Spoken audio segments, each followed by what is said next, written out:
Pelajaran kita pada sore hari ini adalah tentang otak.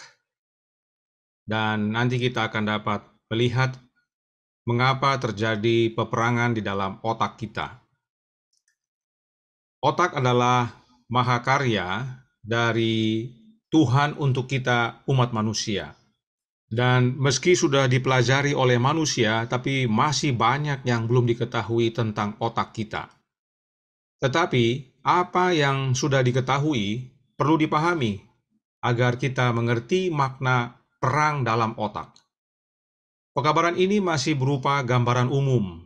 Saya bukan ahli otak, namun karena belajar dan mengikuti pelatihan, ada informasi yang baik yang dapat saya terima dan tentunya perlu dibagikan khususnya sehubungan dengan kerohanian kita. Dan nanti saudara akan lihat bagaimana pekabaran ini berhubungan dengan yang disampaikan pada pagi hari oleh Pendeta Perry, demikian juga dengan pekabaran nasihat bagi anak yang bertanggung jawab yang baru saja kita dengar. Karenanya meskipun merupakan gambaran umum, kiranya ada makna praktikal yang dapat menjadi bagian kita, sehingga kita mengerti makna perang dalam otak itu.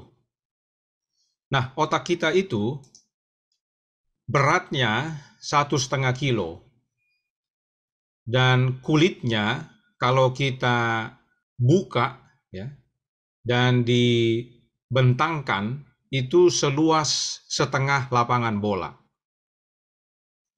Mungkin kita tidak menyangka karena otak kita ini cukup kecil, tetapi karena dia mempunyai lekuk-lekuk dan bentuknya seperti itu, kulitnya itu bila mana dilepas semuanya itu akan seluas setengah lapangan bola. Otak itu terdiri dari kimia dan listrik. Inilah yang berfungsi yang membuat otak itu bekerja. Dan terdapat 100 miliar neuron dan 10 triliun sinaps.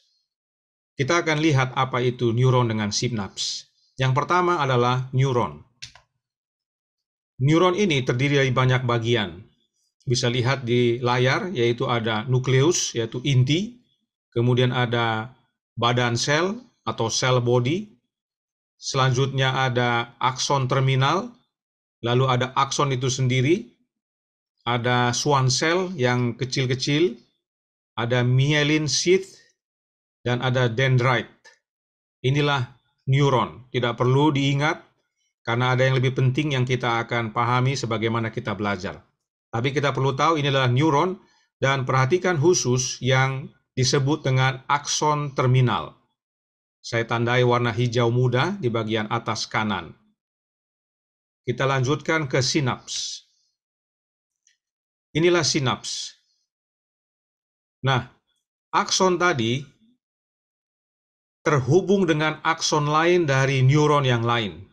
Jadi neuron itu seperti suatu jaringan-jaringan di mana ujungnya itu disebut akson. Dan bila mana akson dengan akson bertemu, ya, inilah sinaps. Ya. Jadi kalau kita lihat di layar itu yang ada warna putih dengan lingkaran merah, itulah sinaps, dan sebagai gambaran besarnya yang sebelah kiri kotak warna hitam, itulah akson dengan akson berhubungan. Jadi ada dua neuron, akson dengan akson yang berhubungan, itulah sinaps. Ya.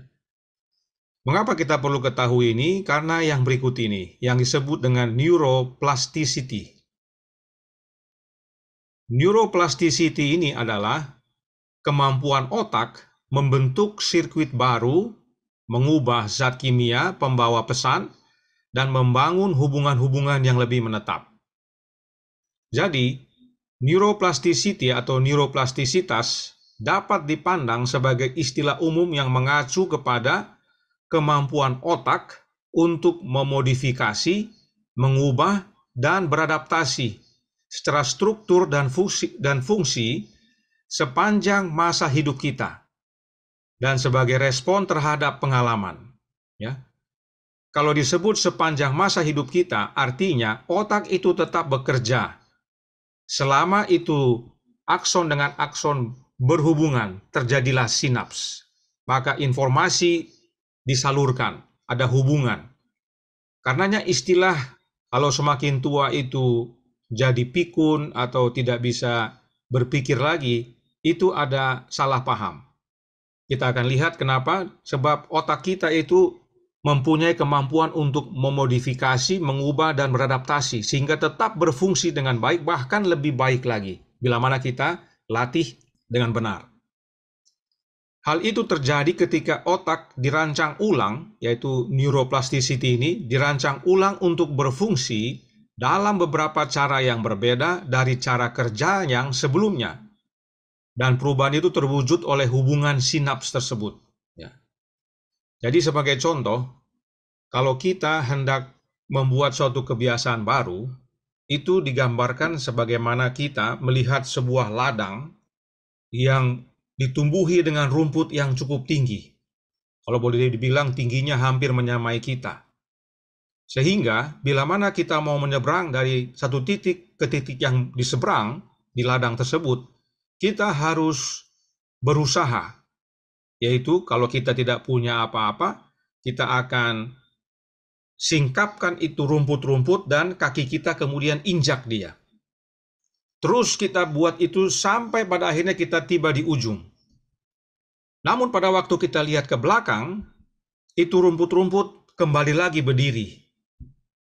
Oleh karenanya kita harus kembali lagi, kita singkapkan dan injak lagi, terus sampai di ujung kembali. Demikian kita lakukan berulang-ulang, hingga pada akhirnya itu rumput-rumput sudah tidak berdiri lagi, dan terlihatlah satu garis lurus, satu jalan baru. Itulah pentingnya sinaps tadi dilatih. Dia mempunyai kemampuan untuk dimodifikasi, mengubah, dan beradaptasi. Inilah makna neuroplasticity. Inilah otak kita, ya. Otak kita itu mempunyai kemampuan yang istimewa, tapi kita tidak gunakan. Kadang-kadang kita anggap enteng. Ya. Perubahan itu terwujud oleh hubungan sinaps tadi. Akson ketemu akson, terjadilah pengalaman baru, ya, kebiasaan baru. Yang tadinya mungkin begini, berubah jadi begini. Itu adalah proses sinaps itu. Berikut beberapa makna tentang neuroplasticity yang perlu kita ketahui hubungannya dengan sinaps tadi. Yang pertama adalah myelination. Myelination ini adalah suatu proses insulasi atau membungkus mata rantai jaringan syaraf, yaitu sinaps tadi. Sinaps tadi itu dibungkus dia. Makanya kalau kita mundur lagi, saya kasih mundur cepat sedikit, itu ada tulisan myelin sheath. Ya, myelin sheath itu kalau lihat di tengah agak bawah, itu adalah proses dia membungkus yang telah terhubung. Ya, itu dibungkus. Kita kembali lagi. Yang berperan untuk meningkatkan daya pancar informasi antara satu akson dengan akson lain yang terhubung tadi itu, informasinya akan terbantu daya pancarnya, kecepatannya, serta keakurasiannya oleh myelin ini, ya. Proses insulasi ini. Semakin tebal myelinnya, semakin mahir manusia itu. Artinya semakin baik dia. Entah ada kemampuan baru atau keahlian baru. Karena sinyal keahlian yang dibawa dibungkus rapi dan sehingga dapat diteruskan atau disampaikan dengan lebih powerful lagi. Nah, bagaimana caranya untuk meningkatkan myelin ini atau myelination ini? Salah satunya adalah dengan makanan, yaitu makanan yang mengandung fatty acid. Contohnya omega 3, omega 6, dan omega 9. Bisa ikuti lagi pelajaran New Start, ya, pelajaran New Start yang dibawakan oleh Aunty Jenny dengan Aunty Sandra. Kemudian setelah koneksi tersebut terbungkus dengan myelin, maka semua koneksi atau semua akson yang sudah terhubung itu atau sinaps akan menembak atau memancarkan bersama-sama, ya. Dalam bahasa Inggris dikatakan neuron that wire together fire together, ya. Jadi akson tadi yang terhubung 1 2 3 4 5, ya, terhubung begini ini, semuanya itu akan menembakkan informasi bersama-sama. Lalu, otak juga dapat memproduksi neuron baru. Jika neuron baru terbentuk, maka muncul akson-akson baru, dan bila akson-akson bertemu, muncullah sinaps-sinaps baru. Dan terjadilah mielin yang dimana membungkus sinaps itu supaya powerful dalam memancarkan sinyal. Dan setiap sinaps memancarkan bersama-sama. Dan oleh karena itu terjadi pertumbuhan dalam otak. Jadi begitu terhubung, mereka akan memancarkan sinyal bersama-sama, itu membantu akan pertumbuhan otak. Tetapi, jika tidak digunakan, artinya tidak ada akson-akson baru yang terhubung, kemudian tidak ada sinaps-sinaps baru yang terhubung, maka kita akan kehilangan kemampuan itu. Itu sebabnya penting bagi kita untuk belajar, untuk melatih otak kita, membaca, dan melakukan kegiatan, agar setiap sinaps bekerja dan memancarkan sinyal bersama dan powerful, serta membentuk neuron-neuron yang baru. Otak kita tetap berfungsi dengan baik. Dikatakan dalam bahasa Inggris, if you don't use it, you lose it. Kalau kita tidak gunakan otak kita dengan baik dan benar, kita akan mengalami kehilangan kemampuan otak kita. Tidak heran nanti tua itu pikun, ya, tidak bisa berpikir, susah belajar, susah menghafal, itu karena tidak digunakan, tidak dilatih. Nah, masih ingat tentang frekuensi dalam otak kita? Ada yang masih ingat? Bagi yang mengikuti seminar musik, Distraction Dilemma tentunya masih ingat. Tapi hanya 2. Di otak itu ada 5 frekuensi gelombang aktivitas. Yang sudah kita pelajari adalah alfa dan beta. Namun ada 5. Yang pertama adalah gamma, yaitu kondisi hipersadar. Konsentrasi tinggi dan fokus seperti saat belajar. Kita lagi sangat fokus, itu kondisi gamma. Kemudian beta, kondisi umumnya saat kita terbangun dan beraktivitas. Kita dapat merasa, berpikir, memiliki persepsi, konsentrasi, serta aktivitas mental.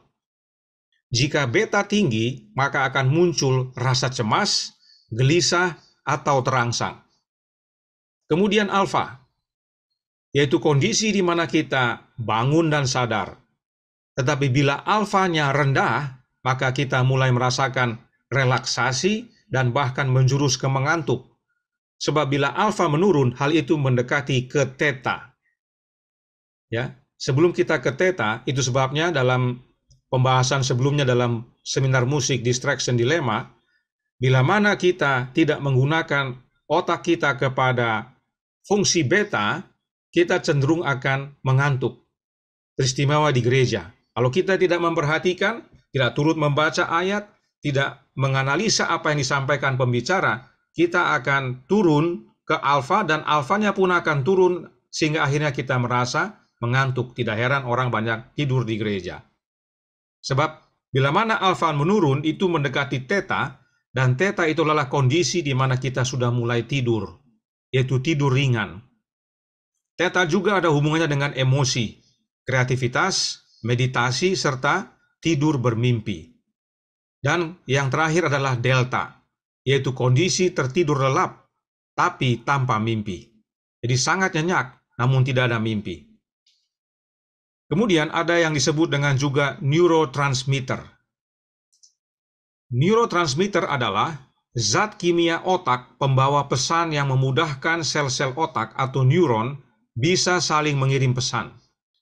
Zat kimia tersebut adalah yang ditampilkan di tabel. Serotonin itu berfungsi untuk membuat rasa bahagia. Kemudian dopamin sebagai motivasi. Kemudian ada GABA, yaitu gamma aminobutyric acid. Ini untuk relaksasi. Lalu ada kortisol. Ini akan muncul bila mana kita stres. Lalu ada oksitosin. Ini untuk rasa kasih atau cinta. Lalu ada norepinefrin, yaitu kondisi kecemasan. Zat-zat kimia ini akan muncul dan akan menimbulkan perasaan-perasaan ini. Nah, neurotransmitter ini juga memainkan peran yang sangat penting untuk otak dalam mengatur kinerja berbagai sistem tubuh, seperti detak jantung, pernapasan, siklus pengaturan tidur, pencernaan, suasana hati, konsentrasi, nafsu makan, dan gerakan tubuh kita. Dan jika ada hubungannya dengan suasana hati dan konsentrasi, maka neurotransmitter juga berhubungan dengan gelombang aktivitas otak. Nah, otak kita terdiri dari dua bagian, yaitu otak kanan dan otak kiri. Masing-masing punya peranan. Mari kita lihat. Yang pertama, otak kiri. Otak kiri ini mempunyai fungsi membuat daftar. Otak kiri ini juga yang mengatur keteraturan untuk berbicara, membaca, menulis, logika, merinci, mengukur, ingatan jangka pendek, kemudian mengingat nama, pemikiran rasional, serta analisa. Inilah otak kiri. Kemudian otak kanan untuk menggambar, kesadaran akan tempat dia berada di mana, kemudian pemecahan masalah atau problem solving, lalu ada emosi, kreativitas, kemudian pendekatan menyeluruh, artinya dalam menyelesaikan masalah itu dia lihat secara seluruhnya, tidak per bagian atau sedikit-sedikit, tetapi merupakan suatu konsep yang menyeluruh. Kemudian di situ juga seni, lalu ingatan jangka panjang, musik, pengenalan wajah, serta intuisi. Inilah fungsi otak kiri dan otak kanan kita. Dan bila mana kita perhatikan, apa yang otak kiri dan otak kanan dapat lakukan berbeda. Tidak ada yang sama. Itu sebabnya ada istilah dalam bahasa Inggris, on my left brain, there is nothing right. On my right brain, there is nothing left. Di otak kiri saya tidak ada yang kanan, dan di otak kanan saya tidak ada yang kiri. Inilah otak kita secara gambaran umum, terdiri dari dua bagian. Tetapi para ahli meneliti lebih lanjut lagi dan menemukan bahwa otak itu ada terdiri dari tiga bagian besar. Dan seringkali mereka bahkan sebut tiga otak. Bagian pertama yaitu otak reptilian. Ini lebih kepada insting, ya, instingtual, seperti bertahan hidup, bereaksi, mengulangi. Ya, secara insting kita seringkali mengulang berbuat sesuatu. Kemudian bagian kedua adalah sistem limbik. Ini lebih kepada emosi, ya, emosional, perasaan. Disinilah perasaan kita. Itu sebabnya limbik itu berhubungan dengan merasa, mengingat, berinteraksi dengan sesama. Dan yang ketiga adalah neokorteks. Di sini lebih kepada rasional. Kita berbicara, berpikir, bergerak, menciptakan, dan belajar. Lihat bagian-bagian yang ditunjuk oleh anak panah dan nanti kita akan lihat satu persatu. Yang pertama adalah bagian otak reptilian. Inilah otak reptilian yang tadi di bagian bawah, agak di bawah dia. Nah, beberapa bagian yang perlu kita ketahui adalah yang pertama basal ganglia, kemudian stem brain atau dia punya batang otak, kemudian ada midbrain serta cerebellum. Nah, dari bagian-bagian ini yang menjadi fokus kita adalah basal ganglia. Nanti kita akan pelajari dan mengapa kita perlu pahami basal ganglia. Kemudian kita lihat bagian kedua yaitu sistem limbik. Sistem limbik ini adalah sistem limbik, lihat yang dilingkari warna hijau. Tadi yang reptilian adalah bagian bawah yang ada tangkainya itu. Sistem limbik adalah yang bagian tengah yang ada kuning dan juga ada bagian-bagian yang melingkari di atasnya. Sistem limbik ini mempunyai beberapa bagian. Yang pertama adalah cingulate cortex, kemudian ada thalamus, selanjutnya ada hipotalamus, ada amigdala, dan hipokampus. Jangan khawatir dengan istilah-istilah itu, tapi lama-lama sebagaimana kita akan jelaskan, bisa saja saudara akan hafal. Dan kita akan lihat sedikit saja dari semuanya ini. Karena yang poin-poin penting yang perlu kita ketahui. Namun ini sebagai gambaran umum. Bagaimana otak kita dan begitu istimewa perannya dalam kehidupan kita. Jadi dari sistem limbik ini ada thalamus, hipotalamus, amigdala, dan hipokampus. Kita akan pelajari nanti. Kemudian dari neokorteks, yaitu bagian ketiga. Neokorteks ini terdiri dari 4 bagian besar, yaitu frontal lobe yang warna biru, kemudian parietal lobe yang warna kuning, lalu ada temporal lobe yang warna hijau, dan yang merah adalah occipital lobe. Frontal lobe adalah untuk berpikir.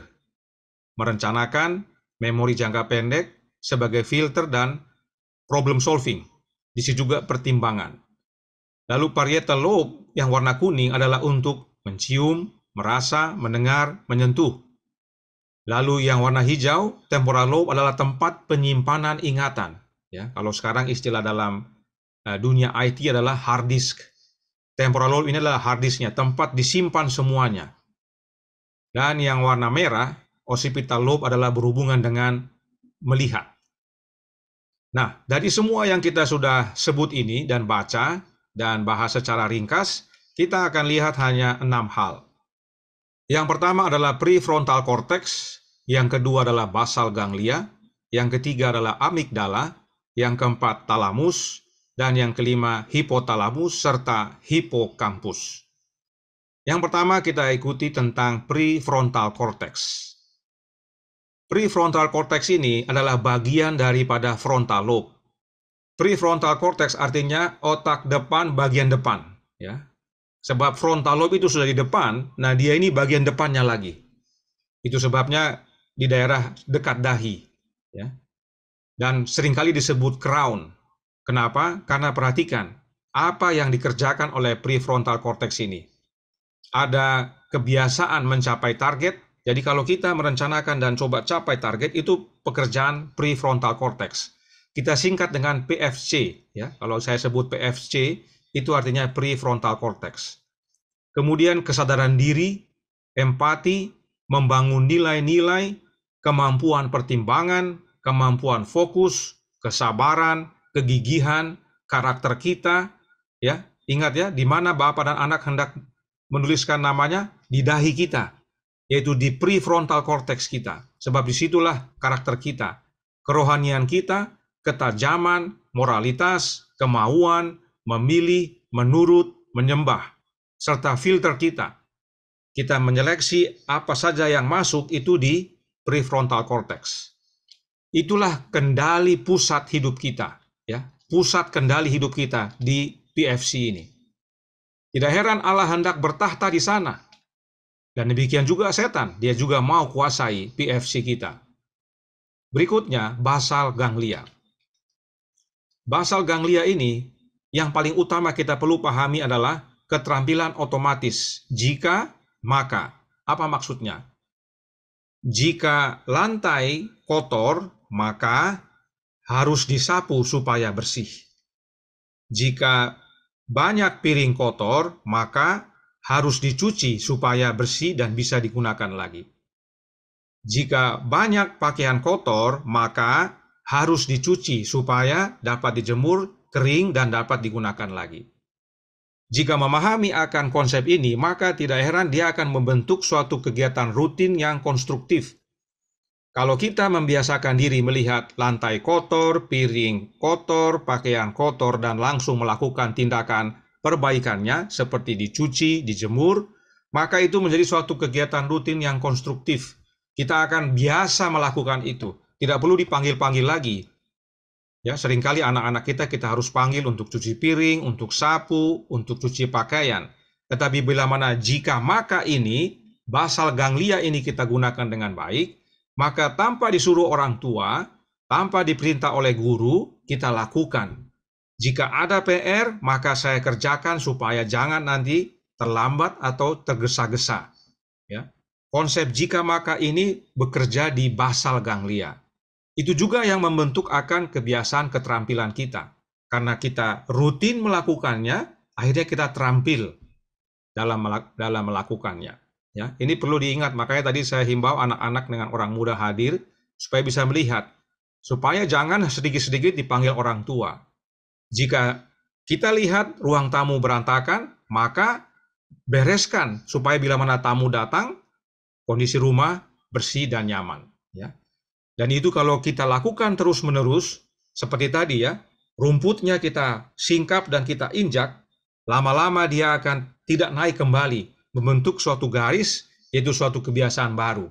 Kita terbiasa, dimanapun kita pergi, kalau mungkin kita di asrama atau di tempat kerja, jika kita lihat begini, maka saya buat begini, karena saya sudah melakukan kegiatan rutin yang konstruktif. Selanjutnya, amigdala. Amigdala ini sering disebut dengan amigdala hijack, ya, atau pembajakan amigdala. Bentuknya kecil, lihat yang warna hijau, mudah. Tapi bila mana dia dibajak, yaitu membajak otak kita, maka akibatnya bisa buruk. Amigdala itu berfungsi mengatur perasaan yang menimbulkan sifat antagonis yang dapat menyesuaikan diri dengan rasa takut yang seringkali membuat kita melabel orang lain, oh dia begini, dia begitu, yang juga menimbulkan ketegasan serta menempatkan posisi pikiran kita di mana, apakah positif atau negatif. Intinya, kalau kita mau rangkumkan dalam satu konsep, amigdala itu menentukan apakah kita lawan atau kita lari. Ya, dalam bahasa Inggrisnya fight or flight. Ya. Sebagai gambaran, kita mungkin mengalami tantangan. Kita berpikir, kita khawatir, kita stres, kita bingung mau bikin apa. Di sini peran amigdala. Apakah kita mau lawan atau kita lari ya dari kenyataan? Kita lawan, kita maju, atau kita hindari. Ya. Amigdala itu mendeteksi hal-hal yang menakutkan atau berbahaya di lingkungan kita. Ingat semua ini sebagaimana kita lanjutkan nanti. Kalau tidak ingat tidak apa-apa, nanti kita akan ulangi secara ringkas. Kemudian talamus. Talamus itu menyampaikan informasi sensorik, pemancar untuk hampir semua informasi yang datang dan berjalan antara otak dan seluruh sistem saraf tubuh. Ya, itu sebabnya dia disebut resepsionis. Dia penerima informasi, kemudian dia teruskan ke semua sistem saraf tubuh. Erat hubungannya dengan mengambil keputusan. Jadi talamus ini punya peran penting. Dia terima dan dia mau bagikan kemana, itu tentunya ada keputusan. Oh ini ke sana, oh ini ke situ. Ya. Ada keputusan yang harus diambil. Oleh karenanya, talamus ini mempunyai peranan yang sangat penting. Sebab bila mana dia tidak berfungsi dengan baik, maka amigdala dapat dibajak. Ya. Tetapi kalau dia berfungsi dengan baik, maka amigdala tidak dibajak. Berikut gambarannya. Ini yang perlu kita perhatikan baik-baik supaya kita memahami kondisi hidup kita, ya. Dan kita dapat memahami kondisi orang lain. Oh, dia ini lagi punya tantangan dengan talamus, dengan amigdalanya. Sehingga kita bisa membantu nantinya agar dia tidak terjerumus kepada hal yang sama. Ya. Nah, talamus ini mempunyai dua pilihan, jalan atas dengan jalan bawah. Sebagaimana tadi kita sudah lihat, bahwa talamus itu menerima informasi. Dia resepsionis dan nanti dia bagikan. Jadi stimuli itu adalah informasi. Di bagian bawah ada stimuli, ada stimulus. Dia masuk kepada talamus, sensornya bekerja. Dia punya dua pilihan. Apakah dia pilih jalan bawah atau dia pilih jalan atas. Itu sebabnya dia mempunyai hubungan dengan ambil keputusan tadi. Nah, kalau dia ambil jalan bawah, dia akan lari ke amigdala dan dia akan membajak amigdala sehingga amigdala membuat keputusan yang emosional. Ya, marah-marah atau ngomel-ngomel, ya, mengeluh, ya, macam-macam reaksi yang negatif bila mana dia mengambil jalan bawah. Tetapi bila mana talamus itu memutuskan untuk ambil jalan atas, dia akan masuk ke sensory cortex, artinya masuk ke neocortex, yaitu frontal lobe, bagian depan kita ini. Di mana kalau bekerja akan lebih banyak di prefrontal cortex. Di situ kita punya pertimbangan, ya problem solving, filter, mengambil keputusan, di situ dia. Jadi kalau talamus ini mengambil jalan atas, dia akan masukkan ke PFC tadi. PFC tolong dong analisa dulu ini. Informasi yang saya terima ini tolong analisa. Ini prefrontal cortex kemudian analisa. Oh, kalau begini berarti jangan begini, jangan begitu, kita lebih baik begini. Sehingga pada akhirnya, pada waktu dia teruskan ke amigdala, keputusan yang diambil adalah keputusan yang positif. Ya, tidak emosional. Kondisi perasaannya dapat dikendalikan.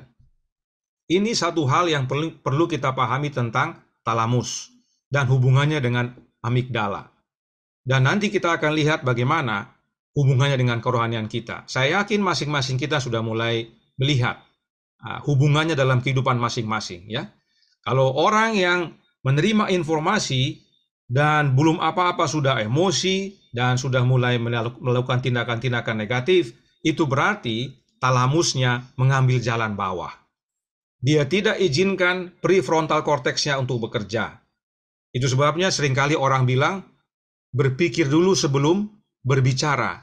Sebab seringkali kalau kita tidak berpikir dengan baik, tidak gunakan prefrontal cortex kita akan masuk jalan bawah. Jalan bawah ini adalah jalan kenikmatan bagi kita sebenarnya. Kita mau yang kita mau, ya, atau istilahnya kita bikin yang kita mau. Yang mana pada akibatnya membuat situasi makin runyam. Tetapi kalau kita izinkan prefrontal cortex kita bekerja, maka kita akan pertimbangkan, kita akan pikirkan sebelum kita mungkin berbicara atau mungkin melakukan keputusan berikutnya. Kemudian hipotalamus. Hipotalamus adalah bagian yang memproduksi dan mengendalikan hormon, mempertahankan keseimbangan tubuh, dan ini ada hubungannya dengan stres. Ya. Selanjutnya yang terakhir adalah hipokampus. Hipokampus adalah satu bagian yang menurut para ahli berbentuk kuda laut. Ya, saya belum pernah lihat, tapi katanya seperti kuda laut. Nah, dia punya peran adalah untuk pembentukan, pengaturan, pengolahan, dan penyimpanan memori atau ingatan jangka panjang. Artinya, apa yang kita lakukan, itu semua dia simpan. Dia yang mengolah itu semua agar tersimpan secara jangka panjang. Dia yang kelola itu hard disk. Ya. Nah, otak yang sehat adalah otak yang pemikiran dan pertimbangan lebih berperan dari perasaan. Artinya, bagian 3, yaitu neokorteks, yang adalah rasional, lebih berperan daripada bagian 2, yaitu sistem limbik. Dan ingat tadi, di sistem limbik itulah terdapat talamus dan amigdala. Talamus dan amigdala bukan di neokorteks, itu terdapat dalam limbik system. Dan jika talamusnya bekerja dengan benar, dia akan selalu jalan atas, yaitu mengizinkan neokorteks bekerja. Inilah otak yang sehat. Tetapi kalau kita lebih sering ambil jalan bawah, itu otaknya kurang sehat.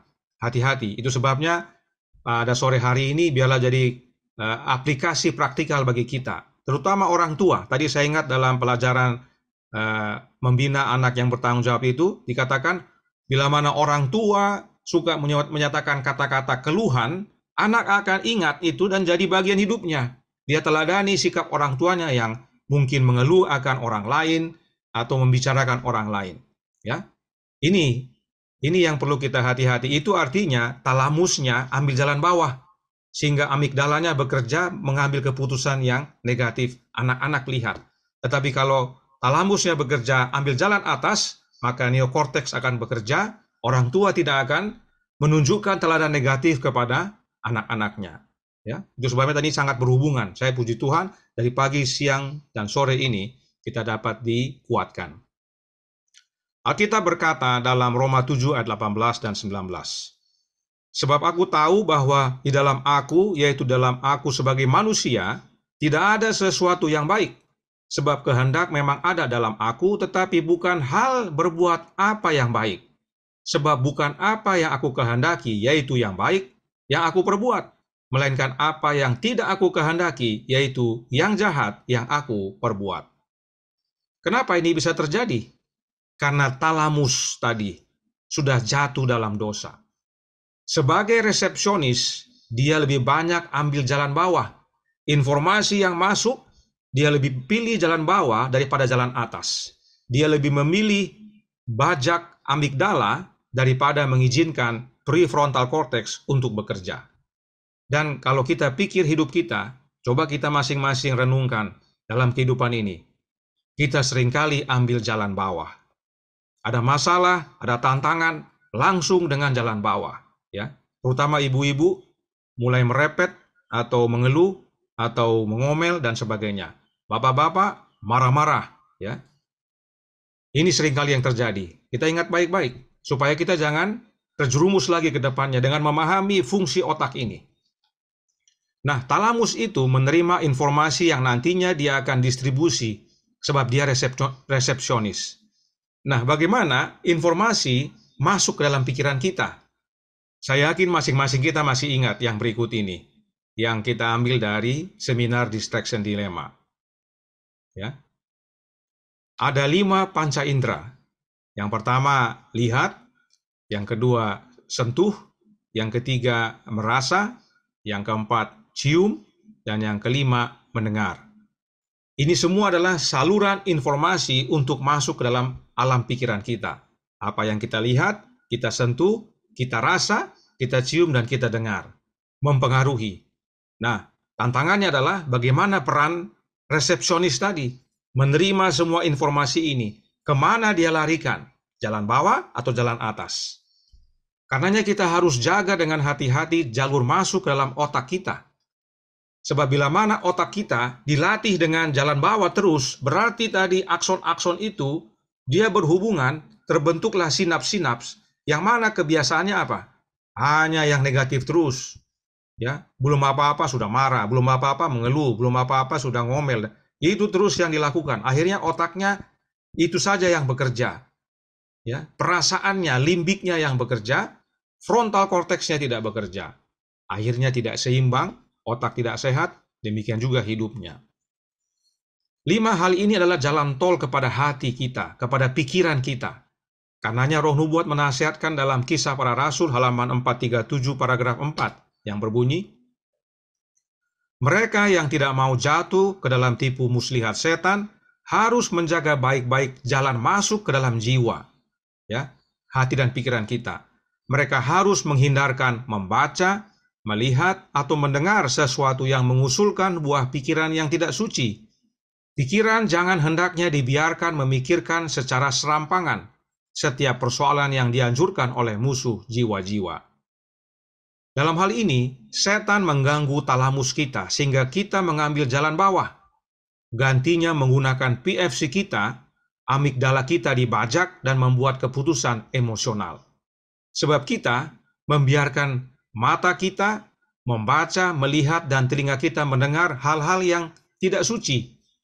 Hal-hal yang tidak suci ini setan buat supaya kita bukan menggunakan prefrontal cortex, tapi menggunakan jalan bawah, langsung ke amigdala, langsung membuat perasaan, lawan atau lari, ya, yang mana keputusannya boleh membuat runyam hidup kita. Ya, kita lebih andalkan perasaan, gantinya pertimbangan, dan akhirnya otak kita tidak sehat bekerjanya. Itu sebabnya Roh Nubuat berkata dalam Testimonies for the Church volume 1 halaman 496 paragraf 1. Setan tahu organ-organ mana yang dapat dirangsang, dihidupkan, dipikat, dan mempesona pikiran sehingga Kristus tidak lagi diinginkan. Kerinduan kerohanian jiwa untuk pengetahuan ilahi, untuk pertumbuhan dalam karunia jadi berkurang. Ya, setan tahu apa yang dia mau ganggu, dia rangsang supaya kita punya talamus ini tidak berfungsi. Yang ada hanya jalan bawah, jalan bawah, jalan bawah. Sehingga otak depan kita tidak berperan. Dan yang setan sering ganggu adalah mata, telinga, dan lidah kita. Karena itu yang paling cepat merangsang. Itu semua membuat prefrontal cortex kita tidak berfungsi dan limbik yang menguasai. Talamus ambil jalan bawah, jalan enak sendiri, dan akhirnya amigdala kena bajak dan kita ambil keputusan emosional. Dan hipotalamus yang mengendalikan hormon, ya, hipotalamus yang mengendalikan hormon berakibat tidak dapat mengendalikan, keseimbangan tubuh kita hilang dan muncullah stres. Dan semua tindakan buruk tersebut, ya, keputusan yang buruk, tindakan yang buruk, akibat daripada stres, semuanya disimpan oleh hipokampus.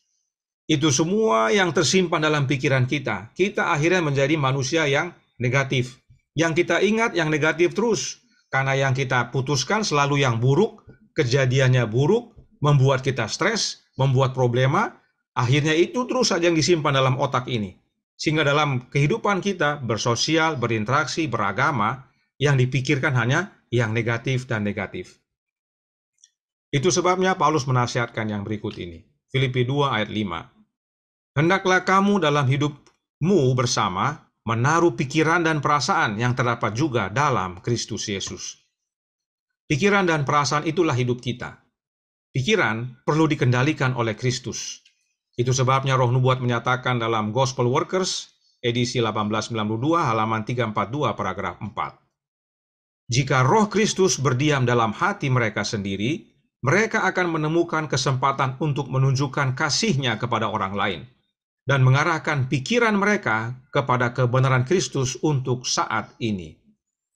Kehadiran Roh Kristus akan mengarahkan tidak hanya hati kita untuk menunjukkan kasih kepada orang lain, tetapi juga pikiran kita agar menyatakan kebenaran kepada sesama. Pikiran kita harus dibawa kendali Kristus, dan pikiran itu terjadi dalam otak kita, dan peperangan itu terjadi dalam otak kita. Mau jalan bawah, mau jalan atas. Itulah peperangan dalam otak kita. Nah, jika otak kita perlu kesembuhan, datang kepada Yesus. Counsels for the Church, halaman 216, paragraf 6, menyatakan, kasih yang disebarkan Kristus melalui seluruh tubuh adalah kuasa yang menghidupkan. Setiap bagian vital, otak, jantung, saraf, disentuhnya dengan penyembuhan. Jadi, otak kita yang tidak sehat ini, kalau mau sehat, kita harus serahkan kepada Kristus. Dia sentuh dan sembuh. Dia sentuh oleh kehadiran Roh-Nya. Nah, bagaimana kasih Kristus ini kita terima dalam hidup kita? Oleh kehadiran Roh Kristus. Bila kasih Kristus itu hadir dalam hidup kita, itulah kuasa yang menghidupkan. Nah, perhatikan, kasih Kristus itu adalah kuasa yang menghidupkan. Dan Kristus adalah Roh yang menghidupkan. Karenanya, kasih Kristus itu kita terima oleh kehadiran Roh-Nya. Nah, organ vital dalam tubuh kita, khususnya otak, Yesuslah yang dapat sembuhkan. Sebab ingat, meterai Allah ada pada dahi, yaitu otak bagian depan. Yohanes menuliskan dalam Wahyu 7 ayat 3. Katanya, janganlah merusakkan bumi atau laut atau pohon-pohon sebelum kami memeteraikan hamba-hamba Allah kami pada dahi mereka. Otak yang terdapat dalam dahi kita adalah prefrontal cortex yang di depan tadi, yang adalah crown, yang adalah pusat kendali. Disitulah nama Bapa dan anaknya dimeteraikan. Nama Bapa dan anak bukan di limbik atau perasaan, tapi di prefrontal cortex. Karenanya Wahyu 14 ayat 1 menyatakan, dan aku melihat, sesungguhnya anak domba berdiri di Bukit Sion bersama-sama dengan dia, 144.000 orang, dan di dahi mereka, di prefrontal cortex mereka, tertulis namanya, yaitu nama Kristus dan nama Bapanya. Nama Bapa dan anak bukan di limbik, bukan di talamus, bukan di amigdala, tetapi di PFC, prefrontal cortex. Karenanya, limbik harus dikendalikan yaitu dengan menerima Bapa dan anak menguasai prefrontal cortex kita. Sehingga talamus akan selalu mengambil jalan atas dan amigdala tidak dibajak. Kita tidak hidup di bawah hukum dosa, tetapi hidup oleh roh kehidupan yang dalam Yesus. Sehingga hukum Allah menjadi nyata dalam hidup kita. Hidup kita akan menjadi semakin serupa dengan Kristus, dan bila mana kita sudah menjadi serupa dengan Kristus, itulah keselamatan. Inilah pekabaran kita sore hari ini, saudaraku dalam Tuhan. Kiranya menjadi pembaharuan agar kita menyerahkan otak kita kepada Kristus oleh kehadiran Roh-Nya, sehingga kita punya talamus tidak selalu mengambil jalan bawah, tapi selalu mengambil jalan atas, yaitu dengan mengizinkan prefrontal cortex untuk bekerja, sehingga pada akhirnya kita membuat keputusan positif, bukan negatif, dan itulah yang terekam. Hidup kita tidak stres, kita menjadi positif dalam kondisi apapun, dan yang kita ingat selalu adalah hal-hal yang baik dan positif, karena Bapa dan Anak tertulis di dahi kita. Tuhan memberkati, saya bawa dalam nama Yesus. Amin. Mari kita berdoa. Bapa kami yang di sorga, Allah pencipta langit dan bumi, laut dan segala isinya, Allah yang maha besar, maha kuasa, sumber segalanya, yang kami sembah selalu melalui anak-Mu yang tunggal, Yesus Kristus. Terima kasih atas nasihat penting bagi kami pada sore hari ini, meskipun hanya masih gambaran umum, tetapi melalui pemahaman kami tentang fungsi otak, kami melihat bagaimana kami manusia berdosa ini sering melakukan kesalahan yang kami kira benar, sebab kami belum mengerti. Dan sore hari ini telah dinyatakan kepada kami kebenaran, sehingga kami melihat pentingnya kami menyerahkan otak kami kepada Kristus, agar Dia kuasai sehingga tidak kami melakukan keputusan-keputusan emosional, tindakan-tindakan yang emosional, tetapi mengizinkan prefrontal cortex di mana Kristus bertahta untuk mempertimbangkan dan membuat keputusan yang benar dan positif. Hidup kami menyimpan akan pengalaman-pengalaman yang positif, dan oleh karena itu, pengalaman-pengalaman itu menjadi kesaksian bagi orang lain. Kami bukan tukang marah, bukan tukang mengeluh, tukang ngomel, dan sebagainya, tetapi menjadi umat-umat yang saling menguatkan, saling mengingatkan, dan mendoakan, sehingga pada akhirnya, sebagaimana jemaat mula-mula, kami boleh Engkau tambah ya Bapa, dengan jiwa-jiwa yang baru. Dan teristimewa pada waktu Yesus datang, kami boleh menerima keselamatan. Teristimewa boleh tergabung dalam 144.000. Terima kasih ya Bapa, terima kasih Yesus. Tolong kami, karuniakan Roh-Mu dalam hati ini. Ubahkan hidup kami menjadi serupa dengan Engkau. Terima kasih atas segala berkat yang kami terima. Kehendak-Mu yang jadi, ampun kami akan dosa dan salah. Karena kami berdoa hanya dalam nama Anak Allah yang tunggal, Yesus Kristus, yang adalah Tuhan dan Juru Selamat kami. Amin.